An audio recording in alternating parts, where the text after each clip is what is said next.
brands are also not going to use their power because you're going to keep working through influencers. Consumerism isn't going to go away because people don't really want it to go away. If people wanted it to go away, it would have been away a while ago. No, it's not going to go away. Influencers are not going to go away. Creators are not going to go away. But also, like, normal people aren't going to go away.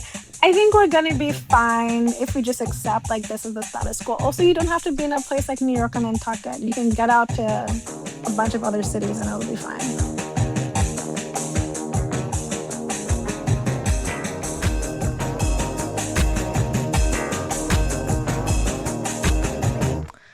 Okay, welcome back. You're listening to the Side Projects podcast. We help marketers understand what cultural relevance means and requires from the people shaping media, art, tech, and cultural discourse. Wow. I know. So you know how it's much a big... loving and living for the discourse. I know you are. And that is why we are very excited to welcome Ochuko to the podcast. Our first mononymous podcast. I know. Who next? Yes, it's really exciting. Cher, see you soon. Prince. She is a writer. She has also worked brand side as a strategist, but you would probably know her from her Substack as Seen On, which is a cultural intelligence newsletter covering fashion, beauty, tech, media, and the business of culture. And the best dispatch from Cannes Lion Festival of Creativity 2026. Oh my God, ruthless plug. But suffice to say, she knows it all. She covers it all. So it was, of course, hard to narrow things down, but we wanted to hone in on one subject in particular, which is top of mind, but influencers / creators / posters / makers. Where do you draw the line, Eli? What do you call people who make content for the internet?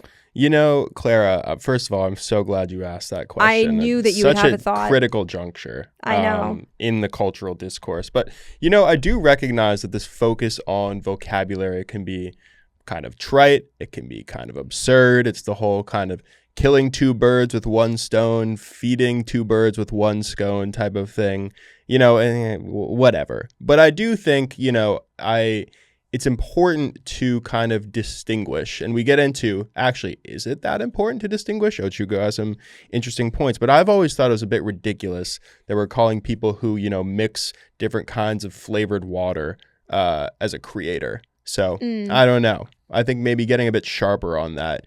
And you had some interesting takes on that off pod. Maybe getting sharper on that to what audience is the most important part, you know? Yeah, it's a really interesting thought, Eli. Thank you. Thank you for sharing. But I think that we wanted to pick up this particular conversation, and we do get into a little bit of the taxonomy, but we wanted to pick this up because there was obviously the sort of now infamous no influencers sign at a shop in Nantucket, which had sort of launched 1,000 takes, both from Paige Lorenz, from Levi Corlin, about how hating influencers is a socially acceptable way to hate women. There's also been, you know, countless other things, some of which we didn't even get to talk to, like, you know, Adweek's August issue is about the creator economy and talks about how brands are supposed to spend $21 billion on creators in 2026, which is kind of a crazy number. Yesteryear by Caro Claire Burke has become a flashpoint. CCB. I know, CCB, and this conversation about tradwives, in part because of its direct influence from influencer Hannah Nealman, better known as Ballerina Farm.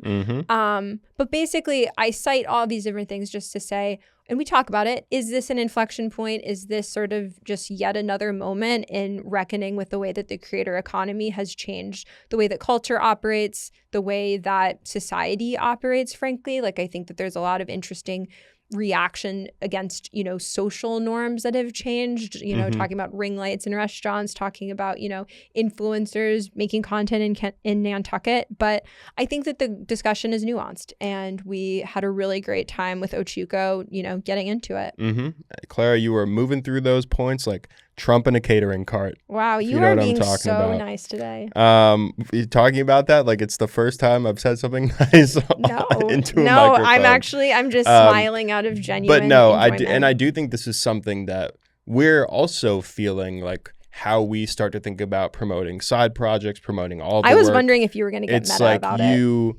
You have this idea of the work you're going to create, people are going to just find it organically and ideally fall in love with it and pay to read it. Yeah. But the reality is that we found ourselves people who are not necessarily totally game to be on vertical video, although I did just wear a birthday hat on camera, which I know. admittedly was fun. To really be promoting yourself. You can't just make the content. You have to be out there, be the face of the brand. And that, I think, we've spoken about this, is not exactly authentic to our personalities. So I think, we discuss how much of it is hating the players versus the game. Is it a little bit of both?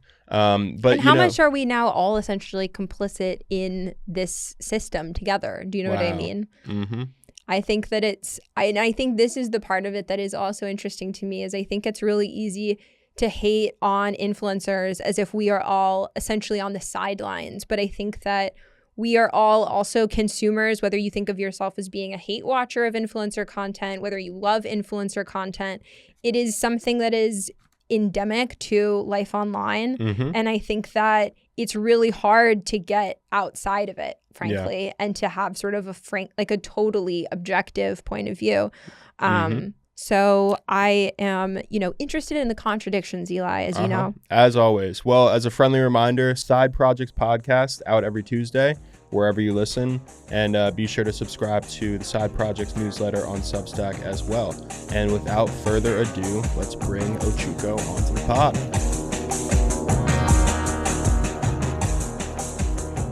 Ochuko, welcome to the Side Projects podcast. Guys, I'm so happy to be here. I'm So like a day excited. one from, your day one days. So yeah. I know. It's fun to have a real fan on the podcast. I think it's very special. We're excited to talk with you today. I think influencers and creators is going to be like the very broad bucket, but there are obviously some very specific discourses and things that have been happening right now that we want to get into. But I think before we get into the particulars, I'm curious for you, do you distinguish between influencer, creator? I saw someone call people that post on the internet posters recently too. Oh, okay. I've seen makers. Do you draw distinctions between these categories of people? Well, first of all, let's not say posters and makers. That sounds It's a very childbearing person. Yeah, it is. Let's not do that. I beg you.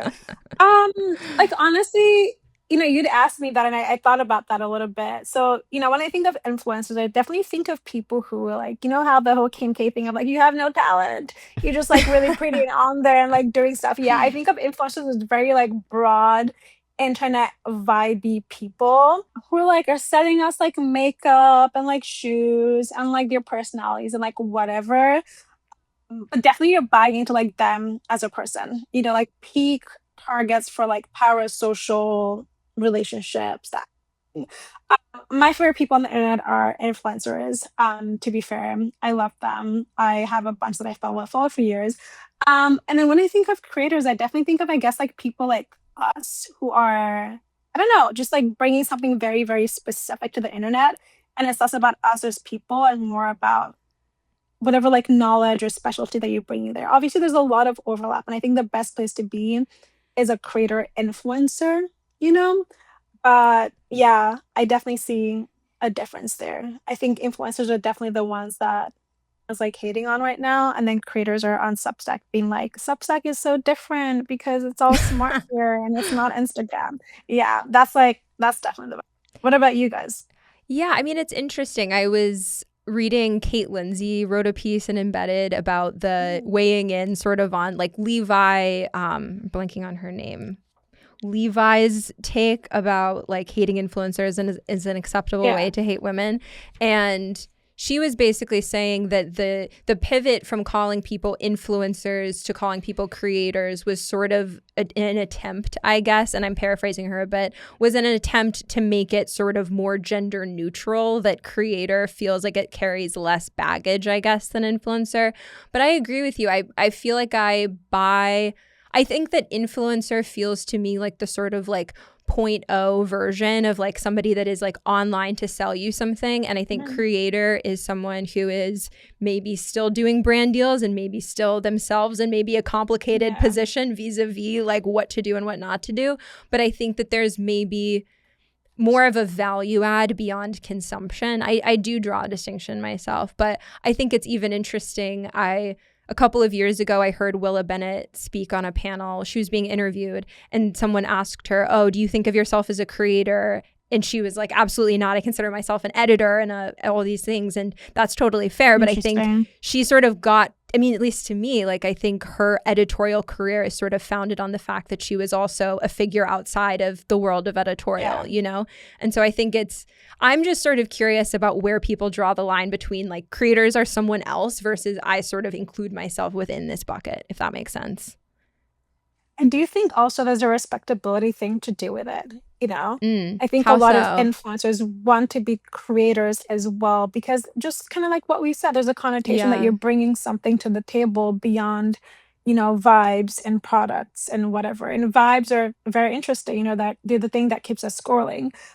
But it's just this thing also that you see a lot of influencers move over to Substack to create more substantial content, right? And to put themselves in different ways, or creating like long form or creative stuff on YouTube and everything. I do think it's definitely a sense of, I'm pretty sure that, at least some influencers go through that thing of, oh, what am I doing? Like, what value am I adding? Am I whatever? And like, oh, I'm going to do this extra creative thing that really shows who I actually am and shows that I read books and care about the world or whatever. And then they go into like whatever long form thing. So I do think there's definitely a lot of respectability to do with it as well. But it's really interesting. This was the first time this discourse that came about with like Paige Lorenz and that whole thing about gender. I had never really thought about it in gendered terms before and what the connotations were with that. I completely disagree with that take, by the way, and we can get into that. Oh, yeah. I mean, well, while we're here, I guess, what is your take on is hating influencers the same as hating women? Oh, I just thought that was reaching like so far out. And I thought it was, my newsletter, I can be very direct. I remember like I had written a blurb and I was like, okay, let's like delete this and let's like start again. You don't need to. Well, what was the part that you deleted? Let's get into it. I was just like, this is dumb. Like, why would people's gripes? First of all, I thought that situation was, I thought the whole no influencer tag on there. Do you guys want to give context on that, on what happened first before we go in? Or Yeah. I mean, we can tee it up. I think that, so if, you've listener have been out of the loop, there was a no influencer sign that was hung up in a store in Nantucket called Sylvia's Antiques by the owner, John Sylvia. And it basically took off on social, essentially. Paige Lorenz of formerly Summer House, now just she's a general creator, podcaster. She weighed in. She's a wag. She is she a wag? No, yeah, she's a wag. Let me mansplain this to you. Please explain. No. What sports again? Tennis. She is Tommy Paul's wife, I want to say, who's one of those tennis players that he goes to the Open. He's good. He's handsome. Makes it to like the quarterfinals. Hasn't really. I mean, listen. If you're like the best, if you're like top 25 tennis player in the world, that is quite impressive. So hats off to Tommy, to Twommy. But what was I gonna say? Yeah. Anyway, so she runs this company called Dairy Boy, which I guess is fucking huge. I mean, I don't know. Mm-hmm. I'm not the target audience, but yes, she was the one who kind of opined on this sign, and I believe commented on like this Instagram post saying that like, being anti-influencer is akin to hating women. Well, no, maybe not hating women. That was Levi. Oh, really? That was a different woman. Yeah. Oh. So that's where. Or did Paige say that too? She said that too. Oh my God! See, we're putting it together now. This is like a high school like locker room or something, like the gossip of the internet. Okay. So I guess with that background, sort of roughly generally, what was your take on both sort of the no influencer sign being hung up in the first place and then the sort of connection being drawn between influencers, women, misogyny, consumerism, that particular knot? I thought the sign was a bit much. I thought it was very funny, but I'm not an influencer. I thought it was a bit much. I get the sentiment. I don't know what happenings in the store would have driven him to do something like that, right? But I bet there were a few happenings to be like, okay, we're putting up this sign. But I mean, whatever, it's his space, valid. I thought the idea put forward of hating influencers or not supporting influencers is akin to not supporting women was very strange, very convoluted, and just took so, in my head, so many just mental leaps. And I'm like, what are you talking about? And I felt like it just completely ignored the larger conversation about like consumerism, about, privacy, about, I saw this article in the Atlantic about people, I think you had said that to me, people not wanting to be the background players, or what was the word they used? I can't really Extras remember. in someone else's The video. extras in someone Yeah. else's video. Yeah, I feel like it completely just ignored the spirit or the tension and just went to something else. I can just like imagine someone heads like spinning and be like, okay, how could I complain about this thing in like a way that people can like leech onto and can make it sound valid, and just like picking that and be like, oh yeah, feminism, woman, let's just put it out there and see how this goes. So I think that really, that pissed me off. And I think like also it's like, yeah, like it is mostly women that are influencers, I guess, in that way. It doesn't make it suck any less. Like, you know, I feel like it would have been a more valid argument to be like, oh yeah, that sucks, haha, yikes, and then just like move on, you Mm-hmm. know? Or even I have sponsors on my newsletter, and sometimes people don't like it, and I say things like, hey, this is my job, I gotta pay for food, it is what it is, sorry, and like move on, Mhm. right? Yeah. But I definitely think that like that argument was just very strange. It definitely pissed me off. I don't like when people bring in these isms and try to like stuff it into your point to make it more valid. Right. It's like, what do you, That Graza olive oil is not going to pay for itself, Yeah. you know? I think just Exactly. one point that to make on that Atlantic article was that the whole thing about a lot of people are tired about feeling like extras in someone else's video was actually the rationale that John Silva gave the cut, I believe, for why he hung the sign in the first place.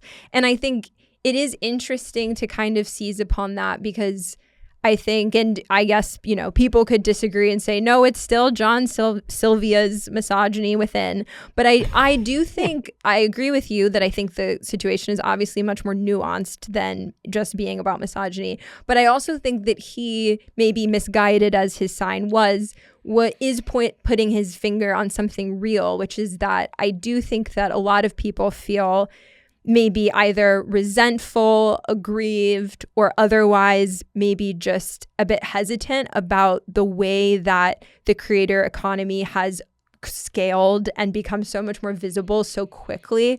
And I think especially in smaller towns like Nantucket, which are themselves content creation destinations in addition to being summer vacation spots, I think that it's much more visible than it is in a place like New York when you're walking around, and it's essentially normalized now that like if you walk through Washington Square Park, you're going to be asked to do a Tiny Mic interview. I think I have sympathy for the idea that you're watching your town sort of be used as content in a way that Yeah. feels icky. And so I'm curious for you, listening to or having sat by this discourse for a while, what do you think is kind of at the core of this resentment, if not misogyny? Why are people sort of all of a sudden feeling like, well, I actually don't know how I feel about creators, influencers after all, I don't think it's a sudden thing. I think it's a gradual thing. And if we're being completely frank, completely honest, like people's motivations are a mixed bag. I think there's a good Mm-hmm. amount of envy involved in it, right? I mean, there's still a lot of what was this report that came out? I think it was more than one, where like kids don't want to be this anymore, or doctors or whatever. They want to be YouTubers. Yeah. And I can't tell you the amount of just like people that I know who've tried their hands at being a creator, because the idea is I get to do an influence, I get to do things I love, I get to be myself and make like heap loads of money and have heap loads of free stuff. Even from just like doing the Substack, I'm not an influencer, but I get a lot of PR, and it's like, wow, this is like really nice. And then I can't imagine just how much like other people are getting. And so life is hard. Things are weird. On one hand, you see a lot of young people, a lot of people in general just lamenting, oh, I can't get a job, AI is gonna take our jobs, I can afford this, I can't buy a house. And then when you sit online on your TikTok literally all the time, and you watch people show this new thing I got, this new thing I got, I'm here, I'm there, I'm there, it's normal. Like there is a little bit of resentment of like, oh, you're just really hot or really funny or really lucky or a nepo baby, and you get to have all this stuff, you know And so there is that part of it of, I don't want to see this. This is really annoying. This is strange. There's also that dissonance of influencers do seem to be running in their own world in a certain way where we're here on the ground talking about these really big issues or really these like mundane issues or whatever. And I do think, there was a time where we're really pushing influencers to like speak out on this, speak out on that. I think that's kind of died down now. Just number one, it's like, well, they're not going to. And then number two, because when they do, no one even takes it seriously anyway, and then it harms them in the first place. I do think there's that resentment of they seem to just live in a very different world a lot of the time than the rest of us do. I actually don't think, for the most part, and this is my hot take, I think the hate about consumerism, people are like, oh, they're so consumerist. I think that's just like a front a lot of the time to complain about this other stuff that I just talked about. The other I don't stuff think people being the envy and the envy and and look, I think that envy, that whatever, is a very, very valid feeling. I don't think people care that much about like, oh, look at all the packages they're getting. It's so much waste. Like, oh my God, I don't think people care that much. Heck, people order from Amazon. People throw things away all the time. I think that is just a kind of like the feminism thing, a really nice moral front to stuff in all the other anger and all the other like baggage that you feel about things. And again, it's also like annoying. It changes spaces. I live in Portland, so this is not very prevalent where I live, but I've been in places and I've gone to places when I go visit where just the energy of a neighborhood or a town or even a friendship group can be greatly changed by someone whose life is meant to be online or even just a family, right? And so, yeah, I think it's one of those weird things where, on one hand, when influencer culture encroaches your very physical life through people you know or spaces that you're in, it can be very, very jarring. And then on the other hand, when it's online and you see sort of people who you feel who like, there's a way that we've been taught that people are supposed to deserve certain things. You work really hard doing this, you study at school, you earn it somehow. And I think somewhere still in our brains, even though we know, yeah, influencing is a lot of work, people say that, I don't think people really believe that. And so there's something that feels very unfair and very, mm, I don't know, just like you're skipping a bunch of things to have all this stuff that I'm working hard for and you don't deserve it or whatever. I think those are two weird tensions that are actually just really playing out here. And I don't think people want to call it what it is, but I also think it's very valid to call it what it is. So, Yeah, yeah, I that's was my take. talking with Claire about that before we got started. I think there's very much an element, depending on what kind of industry you're in, but let's call it like film and entertainment broadly, Yeah. of like you have essentially skipped the line where it's like the world in which you work on a film crew and on the side you have your script, and then like that gets taken up and you work up the career ladder and you join like the union or whatever, and then you get your first short and then it's up for awards and blah blah blah. And like now that is all completely kneecapped when kids can Yeah. essentially make their own social series or their own YouTube with like minimal overhead, far more revenue, get the brand deal. It's like I do think that there's a sense of resentment for sure. And like you saw early on with the writer's strike too, it's like if you worked on a show and HBO is now calling you a content creator, you're gonna be like, what the fuck?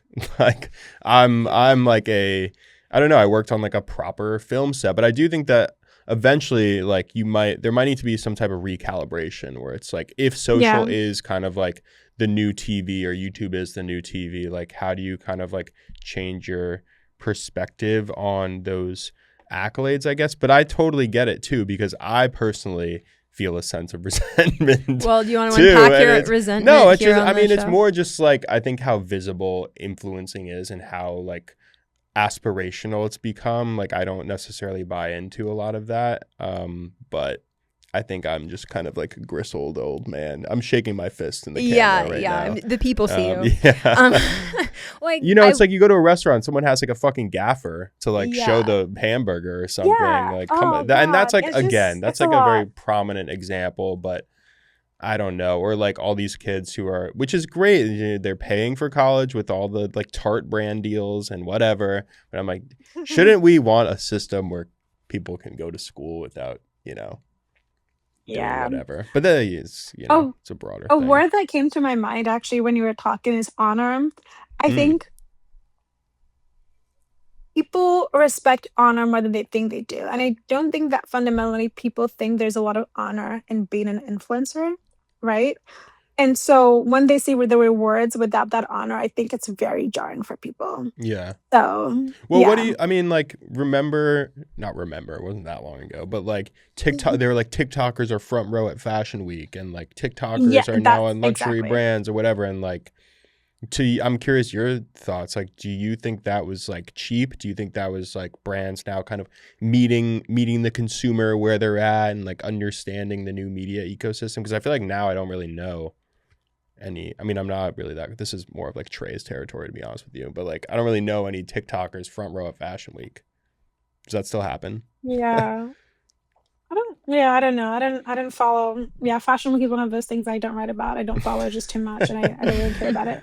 But generally speaking on that, look, I'm pretty pragmatic as to how things work, right? I worked at Adidas for years, and now I do the newsletter, and I write mostly about brands. And I mean, you guys work here, so you Mm-hmm. know they drive eyeballs. Like they do. I They know. really, really do. They're very effective. You like what do you expect these brands to do to not include them for what reason? I think I always tell my friend that the understanding that we're living in a capitalist world would just save you a lot of confusion and a lot of sorrow. Mm-hmm. Because a lot of it just goes down to they need to make money and this is the best way to do it. And so this is what they will do. And it is just what it is. And so for me, the conversation as to like, should they be there is even almost redundant because what is the use of anyone being in that front row, of anyone being there, of driving eyeballs? And mind you, these publications, these brands, some of them are hemorrhaging money. They're suffering. We've been writing about the death of traditional media for a long time. What do you expect them to do? To sit on their high horse and say, we're not going to engage with these influencers because of what? Go out with honor. Yeah. That's what I'm I know. expecting. Well, I'll stay here. I think you're putting your finger on something interesting though, because I feel, again, to your point, none of this stuff is new. There have been waves of people talking about de-influencing. There's this sort of perennial analog log-off movement. There is, maybe we're identifying sort of a resentment of creators and influencers that is coming to the fore. I feel that I'm having a hard time squaring this with, like, does any of this actually move the needle in terms of whether or not these people continue to draw eyeballs in the way that they do and move product in the way that they do? Because I think that, to your point about, people love a discourse, I feel like people like hating on influencers more than they are logging off from influencers or not paying attention to influencers anymore. All of this is sort of working essentially to reinforce the fact that influencers are able to hold so much conversation, even in ways that are, all press is good press type of situations, like this one, where it's essentially a controversy about influencers that's probably only given Paige Lorenz more followers, that's probably only given, Levi more followers, that's probably given this Sylvia's Antique Crest Claire's literally wearing Dairy Boy. I mean, I'm wearing Dairy Boy, everyone who's anyone. But I do think it's interesting, though, because I think that this is also perhaps what people resent, is that it feels almost like there's this inevitability to the fact that the creator economy is here to stay. And I think that people, and I would maybe count myself in this mix, I feel like people really didn't take it seriously truly up until maybe a year or 2 years ago, of this is something that is not going away. This is a part of both, the brand marketing ecosystem, a part of the attention economy, a part of entertainment that is now truly embedded within, filmmaking, music, marketing, all these industries. And I think you brought up AI earlier, but I think it would not be too extreme to sort of correlate it a little bit with that I think that it has, in similar ways to AI, really shifted the way that, talent is discovered, the way that people make their living, the way that people make their profession profitable. Even being a writer, being a writer on Substack is different from being a writer on staff at the New Yorker. And you have a lot of autonomy in ways that maybe you wouldn't if you were on staff somewhere real. like, you know, but I think like the side there's- project Substack. like the side projects, but like, I feel like I don't know, does that ring true to you? Do you think that that this is in part just a realization that there's like a bigger thing happening here? Yeah. I will go back to, first of all, for answering that, what you said about de-influencing and a lot of things like that. So one thing I always say on my newsletter is that people lie. That is a Yeah. recurrent phrase in the Ascend universe because it is true. People lie so much. I remember when this was earlier this year when Kim Kardashian, it was a Ryan Murphy TV show with Kim K. And it was that Law one. Do you remember that one? That really, Oh, the really it just felt shitty like, one, the like embarrassingly shitty one with yeah, Sarah Pauly.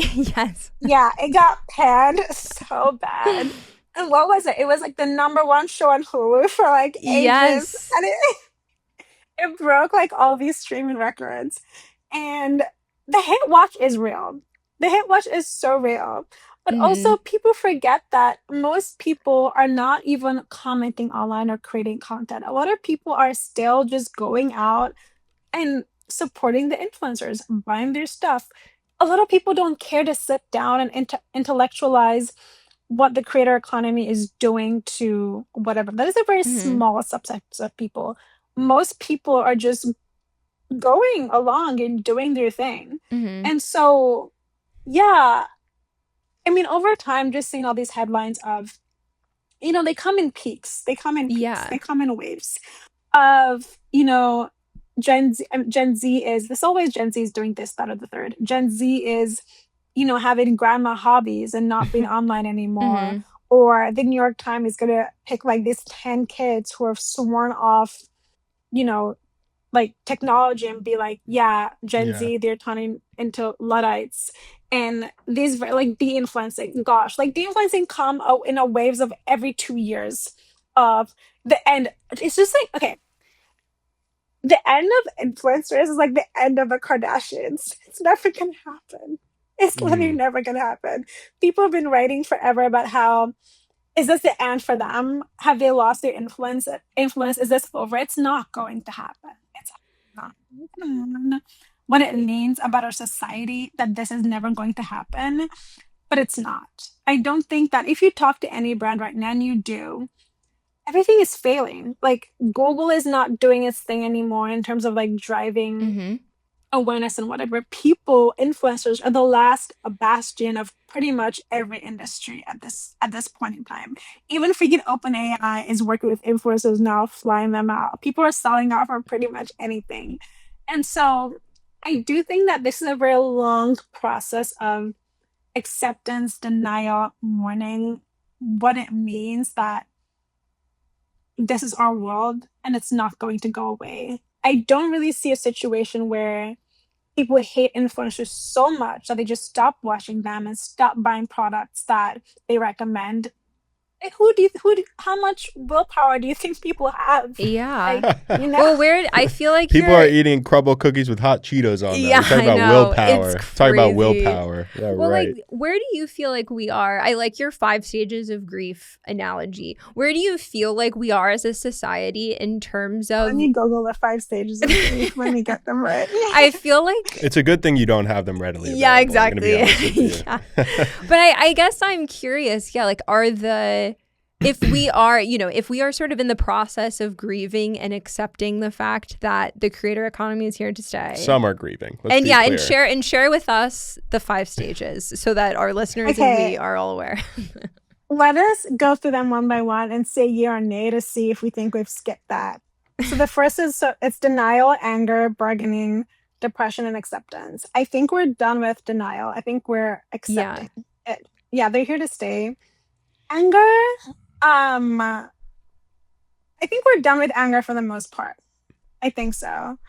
I think we're somewhere between like bargaining and depression. I think we're still sort of trying to see what leeway we can have with this new situation. I think we're still bargaining, but falsely bargaining. We're deluding ourselves into whatever. I think that is delusion is part of bargaining, I think that's where we are.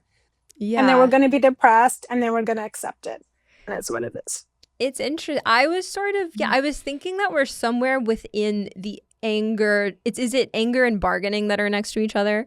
Yeah. I think we're in the anger bargaining phase because I feel the bargaining even in myself being like, well, where do we draw the line between influencer and creator? And can you be a creator in a way that's not being an influencer, and an influencer? A rectangle can be a square. A square can be a rectangle, but whatever. Like all of those types of things. Like I feel like there is maybe a wanting, perhaps, and I don't know, maybe this is just a self-own, like wanting for the creator economy to be something that can be fit to traditional media or fit to the film studio model versus something that traditional media and film studios will actually have to adapt to versus the other way around. That it's not going to be about creators integrating into these existing institutions. It will be about these institutions either disintegrating or turning into new institutions that are maybe creator forward. I don't know how you feel about that, but like what do you think is the outlook for, these, whether it's like a media company, like a magazine or a film studio, or like, is it total chaos and reinvention basically? Well, going back to what you said a little bit before about, just seeing how that affects like media and stuff. I think even on a very human level, it is changing how we think about work and reward and who gets what and who deserves what, right? Mm-hmm. It is changing our systems of that because you're supposed to work really hard at something really specific, or I don't know, or be a genius, and then get the payouts after. And so people, I think it just doesn't fit in people's paradigms, this idea of someone just like not doing that, and then getting all these things. That I think is what is, apart from just the industry implications, the world life implications, which is why people feel very angsty about, oh, my kid is going to be an influencer. It feels like you're skipping something quite fundamental. It feels very strange still in the way we think about life and growing up and whatever. So I'll just pinpoint that there. In terms of where I think it's all going, I'll be very honest with you. I don't know. All I know is that anytime I talk to a media company or a clothing brand or whatever, the reliance on influencers is getting a lot. Whether it's the big influencers or, the nano influencers, the micro influencers, whatever. I just spoke to Brad now and said that, the biggest thing that's helping them reach a whole new younger audience is TikTok Shop. And, this person said, almost quoting directly, just the army of millions of very small creators that are just finding new and interesting ways to hawk your products, right? And so we see this with, even you were talking about Willa Bennett, even Cosmo, they just introduced about a few weeks ago a new social column. They're reinventing the editorial column for social media, and it's a monthly thing with some influencer, I can't remember her name, that's like on social. Anytime I talk to a media brand, it's like, how can we bring influencers in? Influencers are getting equity in companies, influencers are doing this. It's just, they're going to be embedded in pretty much everything at this point, and it's okay. Maybe the answer is that you go be an influencer too, so you don't. I think that's it. I don't know. Influencer, everyone becoming an influencer. I do think, and I don't know, I'm curious what your prediction is, Eli. I think that, and maybe this is an optimistic take, I'm curious what you guys think. I think that the rumors of an influencer takeover, in terms of the way that we think of it now, are exaggerated from the standpoint of, I think a lot of people do want to have jobs like being a traditional film director, being a therapist, or being a writer or a podcaster even. I think that a lot of people want to do those things, but I think that more people see becoming a creator as the pathway to those more traditional jobs now, where you basically have to jump through the hoop of getting to 100K followers before you can get on staff as a writer, or before you can, pitch your screenplay. You have to sort of prove yourself in that arena the way that, people before might have been like, well, you have to go get your MFA, or you have to go to Tisch and get your film studies degree or whatever else.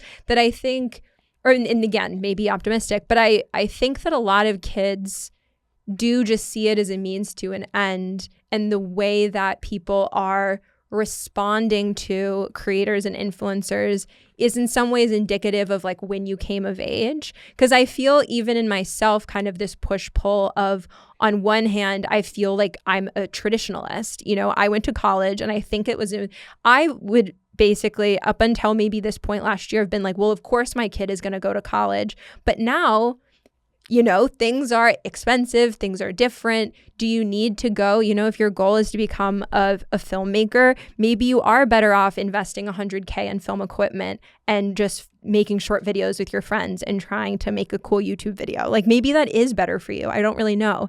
And I think that maybe there's like a willingness on the part of younger people to have more untraditional, more self-starting careers, and maybe in its own way that's even more meritocratic, that eventually, you know, like the creme de la creme, like the Kane Parsonses of the world, or like the As Seenons of the world, like rise to the top, you know. And we still are sort of in this meritocratic system where good work is rewarded, and that there might also be commercial work within that work, but that ultimately we'll just have a new system of meritocracy versus a institutional system of meritocracy, if that makes sense. But that's my deeply optimistic take. I just wanted to put it out there and gauge opinions. Where's Eli? What do you think? I'll bite. I think, I don't know. I think that the promise of the creator economy, at the outset, I guess if we're talking creator economy circa, like let's call it like 2020 to now, or whatever, 2019 to now, it was a lot of like editorial freedom, financial freedom, like the whole, all you need is like 1,000 or 10,000 true fans type of thing. Like, you don't need a whole army of followers to make an honest living and do what you want, etc.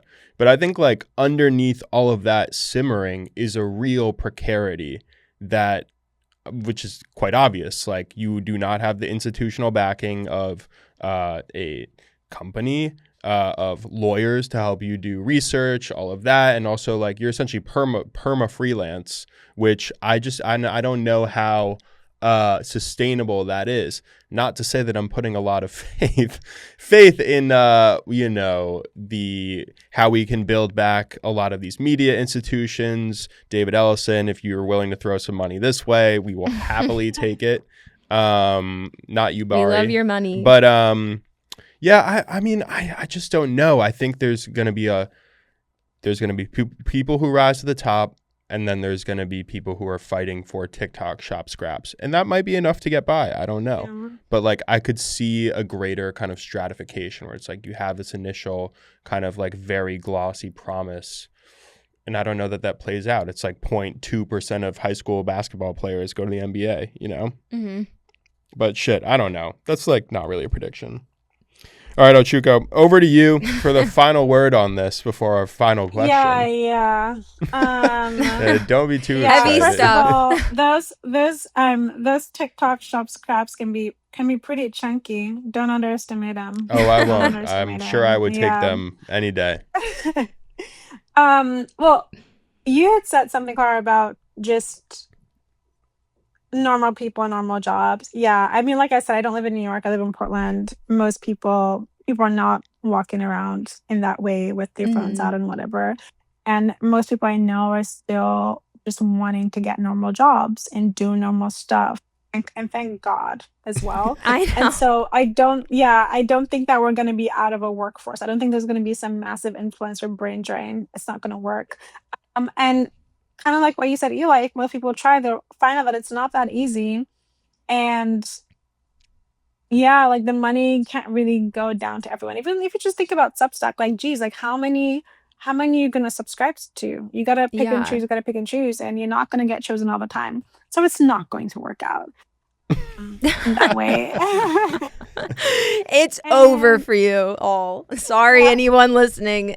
Yeah, sorry. But wait, what am I even saying? So yeah, people are going to keep having real jobs. It's going to be fine. I think just the big thing is it is here to stay.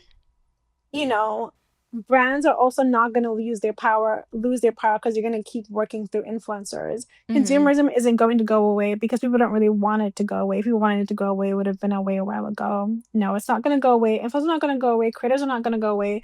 But also, like, normal people aren't going to go away. I think creating online, having some sort of like impressive digital footprint is sort of akin to when I was in college and everyone said you have to have a personal website. Yeah, That's like exactly. yeah.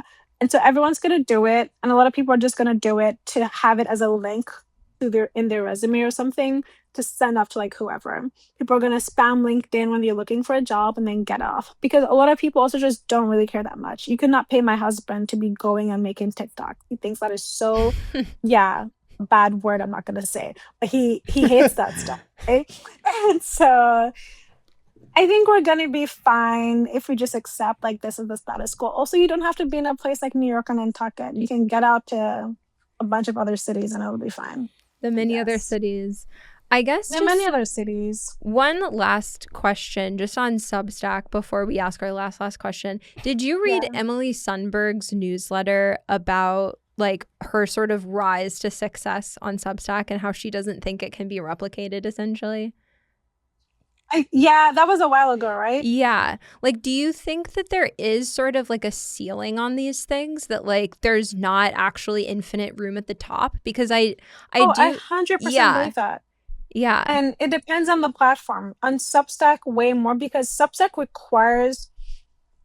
is good because it requires more engagement from your audience, your readers.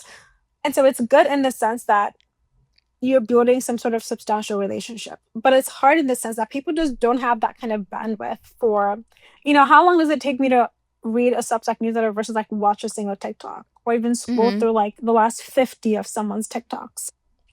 Like, apart from time, there's brain power, there's whatever, there's even the way the revenue models are, you're paying for these things. And so there isn't enough space at the top. I really respect her for actually saying that. Of she was there really early, she identified something really amazing, and she worked freaking hard at it, and now she's where she is.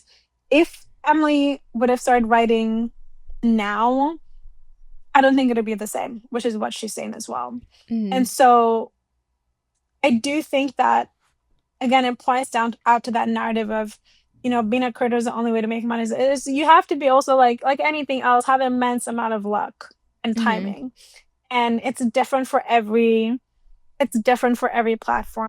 Substack is one of those ones that if you don't have an audience and whatever, it's definitely a lot harder to make it on there than it is on TikTok, I think. So yeah, No, I I agree. agree with her there. Yeah, do you Yeah. guys agree?